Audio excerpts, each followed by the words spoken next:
एक बार फिर से आप सभी का बहुत बहुत स्वागत है किस्सा टीवी की इस बेहद स्पेशल पेशकश में। बाबा सहगल की बायोग्राफी के पहले हिस्से में हमने आपको बताया था कि कैसे बाबा सहगल अपनी नौकरी छोड़कर मुंबई आए और फिर एक चीज़ ने इनकी ज़िंदगी बदल कर रख दी। वीडियो के इस हिस्से में हम आपसे बाबा सहगल की ज़िंदगी के कुछ और दिलचस्प किस्से शेयर करेंगे। तो चलिए ये सफ़र शुरू करते हैं। हुआ कुछ यूं था कि बाबा सहगल मुंबई में अपने एक पड़ोसी के घर बैठे थे। उन दिनों भारत में पहली दफ़ा MTV चैनल प्रसारित होना शुरू हुआ था और इत्तेफाक से वो दिन MTV चैनल का भारत में दूसरा दिन था। बाबा के उस पड़ोसी के घर में टीवी था और बाबा और उनका पड़ोसी MTV देख रहे थे। तभी MTV पर मशहूर इंग्लिश रैपर वनीला आइस का popular track ice ice baby play हो गया। वो गाना बाबा सहगल को बड़ा पसंद आया। उस गाने की धुन ने बाबा को बेहद प्रभावित किया और वो धुन बाबा के ज़हन में पूरी तरह से बस गई। अगले दिन बाबा जुहू के सेंटोर होटल पहुंचे और वहां उन्होंने एक कमरा किराए पर लिया। फिर होटल के पूल के पास बैठकर बाबा कुछ लिखने लगे। फाइनली जब बाबा ने अपना लेखन पूरा किया तो वो मैग्ना साउंड में अपने दोस्त के पास गए और उन्होंने पूरी कंपनी के सामने अपनी लिखी वो लाइनें सुनाई। कंपनी को बाबा की वो लाइनें बेहद पसंद आई। कंपनी में मौजूद हर शख्स ने बाबा के लिए तालियां बजाई। मैग्ना साउंड कंपनी के डायरेक्टर ने बाबा से कहा कि वो उनकी इस एल्बम को रिकॉर्ड करेंगे। फिर लगभग 2 महीने बाद बाबा ने ठंडा ठंडा पानी नाम की अपनी एल्बम रिलीज़ की, जिसने भारत में धूम मचा दी। बाबा की लोकप्रियता उस वक्त चरम पर पहुंच गई जब टाइम्स ऑफ इंडिया के फ्रंट पेज पर इनकी तस्वीर के साथ एक आर्टिकल छपा था जिसका टाइटल था बाबा सहगल्स ठंडा ठंडा पानी creates waves in Indian music industry. इस तरह ठंडा ठंडा पानी बाबा का पहला पॉपुलर सॉन्ग बना। लगभग 2 महीने बाद बाबा ने अपनी इसी एल्बम के एक गाने दिल धड़के का म्यूज़िक वीडियो शूट किया जिसमें पूजा बेदी नजर आई थी। ये भारत का पहला प्राइवेट म्यूज़िक वीडियो था। इस वीडियो के बाद तो बाबा भारत में एक जाना पहचाना चेहरा बन गए।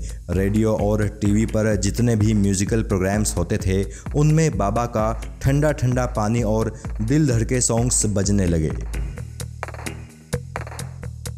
अब तक बाबा का करियर चल निकला था। बैक टू बैक इनकी हर एल्बम सुपरहिट साबित हो रही थी।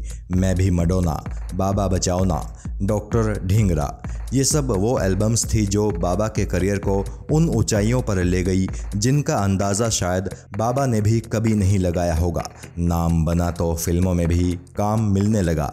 1998 में रिलीज़ हुई फिल्म मिस 420 में बाबा को एक्टिंग करने का मौका भी मिला। हालांकि एज एन एक्टर ये इससे पहले यारों का यार नाम की फिल्म में काम कर चुके थे जो कि साल 1994 में बनी थी, लेकिन वो फिल्म कभी भी रिलीज़ ना हो सकी।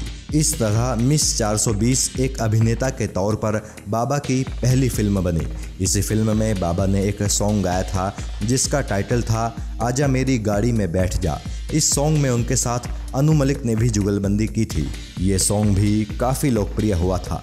सुपरहिट तमिल फिल्म रोज़ा का पॉपुलर ट्रैक रुक्मणी रुक्मणी का हिंदी वर्जन भी बाबा ने ही गाया था। लोकप्रियता मिली तो बाबा के पास दौलत भी खूब आई।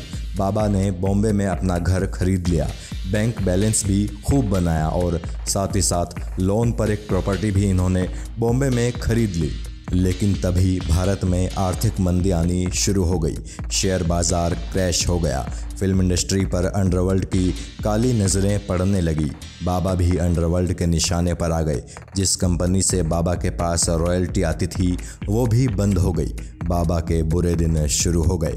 तंग होकर बाबा ने भारत छोड़ने का फैसला कर लिया।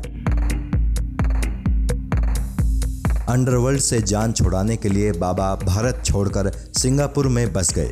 वहाँ इन्होंने काफ़ी निवेश किया, लेकिन बाबा का वो सारा निवेश भी डूब गया।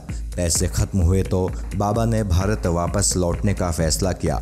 वो भारत लौटे और लखनऊ में मौजूद अपने घर पहुंच गए। बाबा बुरी तरह टूट चुके थे, लेकिन नाउम्मीदी के उस दौर में उम्मीद की किरण बनकर जी टीवी बाबा की ज़िंदगी में आया।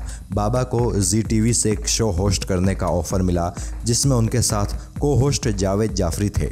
बाबा ने वो शो किया और उस शो को दर्शकों ने बेहद पसंद किया। इसी दौरान बाबा फिल्म इंडस्ट्री में काम मांगने के लिए म्यूज़िक डायरेक्टर्स के पास भी जाते थे, लेकिन लोग उन्हें काम देने के बजाय झूठे दिलासे देते थे। एक दफ़ा बाबा एक शो करने हैदराबाद गए थे। हैदराबाद से लौटते वक्त बाबा एयरपोर्ट पर बैठे थे। वो ज़िंदगी की उधेड़-बुन से काफ़ी परेशान हो गए थे। इत्तेफाक से तेलुगु फिल्मों के मेगा स्टार चिरंजीवी भी एयरपोर्ट पर मौजूद थे। जैसे ही उनकी नज़र बाबा पर पड़ी तो वो बाबा के पास आए और उन्होंने बाबा से उनके उदास होने की वजह पूछी। बाबा ने चिरंजीवी को अपने दिल की सारी बात बताई। चिरंजीवी ने बाबा से कहा कि तुम फिक्र मत करो, मैं तुम्हें कल फ़ोन करूंगा। ये कहकर चिरंजीवी वहां से चले गए। बाबा को लगा जैसे सब उन्हें झूठा दिलासा देते हैं। शायद चिरंजीवी भी वैसे ही उन्हें झूठा दिलासा देकर चले गए हैं। लेकिन अगले दिन बाबा के घर पर सच में चिरंजीवी का फ़ोन आया। चिरंजीवी ने बाबा से कहा कि तुम मेरी फिल्म रिक्शा वोडू में एक गीत गा रहे हो। बाबा का दिल खुशियों से भर गया। अगले दिन बाबा फिर से हैदराबाद पहुंच गए। वहां बाबा ने रिक्शा वोडू में एक गीत गाया जिसका टाइटल था रूप तेरा मस्ताना नी क्यों डेरा वेस्ताना। वो सॉन्ग सुपर डुपर हिट हो गया। आज तक लोग उस सॉन्ग को गुनगुनाते हैं। चिरंजीवी की फिल्म के उस गाने के बाद तेलुगु फिल्म इंडस्ट्री ने बाबा के लिए अपने दरवाजे खोल दिए। बाबा को तेलुगु फिल्म इंडस्ट्री से एक से बढ़कर एक ऑफर्स आने लगे। बाबा ने भी कई बढ़िया तेलुगु और तमिल प्रोजेक्ट्स में काम किया। उन्होंने न केवल तेलुगु फिल्मों में गाने गाए बल्कि एक्टिंग भी की, और न केवल तेलुगु बल्कि तमिल, कन्नड़ और बंगाली फिल्मों में भी बाबा ने काम किया। लेकिन एक दिन फिर अचानक बाबा सहगल सब कुछ छोड़ छाड़ कर अमेरिका चले गए। दरअसल बाबा संगीत की प्रॉपर ट्रेनिंग लेना चाहते थे। लगभग 2 सालों तक बाबा अमेरिका में रहे। वहाँ उन्होंने केवल म्यूज़िक ही नहीं सीखा बल्कि ब्रिटनी मैरीज कृष्णा नाम के एक अंग्रेजी नाटक में कैमियो भी किया था। फिर जब 2 साल के बाद बाबा एक बार फिर से भारत वापस लौटे तो इनके लिए यहाँ का माहौल पूरी तरह से बदल चुका था। साउथ इंडस्ट्री से भी बाबा को कुछ खास ऑफर्स नहीं मिले। लेकिन इसी दौरान 2007 में बाबा सहगल को बिग बॉस में वाइल्ड कार्ड एंट्री के लिए ऑफ़र आया। चूँकि बिग बॉस के मेकर्स ने बाबा को मोटा अमाउंट ऑफ़र किया था तो इन्होंने बिग बॉस के पहले सीज़न में हिस्सा ले ही लिया। बिग बॉस से जब बाबा सहगल बाहर आए तो न्यूज़ में इनका काफ़ी जिक्र हुआ। बाबा न्यूज़ का हिस्सा बने तो साउथ इंडस्ट्री ने इनके लिए अपने दरवाजे फिर से खोल दिए। बाबा ने कई साउथ फिल्मों में विलेन की हैसियत से काम किया। बाबा ने हैदराबाद में ही रहना भी शुरू कर दिया था।